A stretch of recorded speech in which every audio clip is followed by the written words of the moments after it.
पिता के सामने उसके दोनों बेटे पिता की प्रॉपर्टी के लिए लड़ने लगे। देखते ही देखते झगड़ा बड़ा होता चला गया। ऐसी परिस्थिति में पिता का रिएक्शन बड़ा आश्चर्यचकित करने वाला था, क्योंकि बेटों को लड़ता हुआ देखकर वो जोर जोर से हंसने लगा। दोनों बेटों का ध्यान जब अपने पिता पर गया तो उन्हें लगा शायद सदमे से उनका बाप पागल हो गया है। दोनों ही बेटे बाप के पास दौड़कर आए। बेटों ने अपने बाप से पूछा कि वह क्यों बेवजह हंस रहे हैं। उनके सामने उनके दोनों बेटे आपस में झगड़ा करते देख भी वह कैसे सकते हैं। पिता ने मुस्कुराते हुए कहा, मैं इसलिए हंस रहा हूं क्योंकि तुम दोनों बड़ी तुच्छ चीजों के लिए लड़ रहे हो।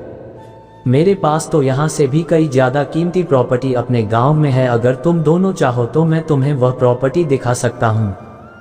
दोनों बेटों की आंखों में चमक आ गई। उन्होंने कहा वो जरूर देखना चाहेंगे।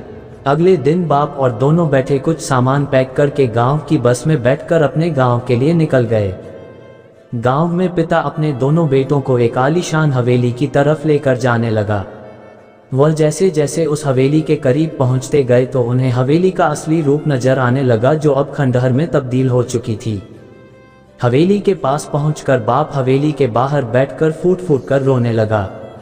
अब बाप को इस तरह रोता देखकर बेटों ने उसे चुप कराने की कोशिश की और पूछा कि वह क्यों रो रहे हैं। बाप ने कहा कि बरसों पहले मैंने इसी हवेली को पाने के लिए अपने भाई से झगड़ा किया था। भाई का दिल बड़ा था, उसने मुझे ये हवेली दे दी, लेकिन फिर वह मुझसे कभी नहीं मिला। अब वह विदेश में जाकर रहता है और आज तक उसने मुझसे कभी बात ही नहीं की। देखो, जिस हवेली के लिए मैंने अपने भाई के अनमोल रिश्ते को खो दिया, वह हवेली आज किस हालत में है। तुम दोनों भी वही गलती करने जा रहे हो जो मैंने बरसों पहले की थी। तुम दोनों भी उन्हीं तुच्छ सी चीजों के लिए लड़ने लगे हो जिनकी आगे जाकर रिश्तों के मुकाबले कीमत शून्य होगी।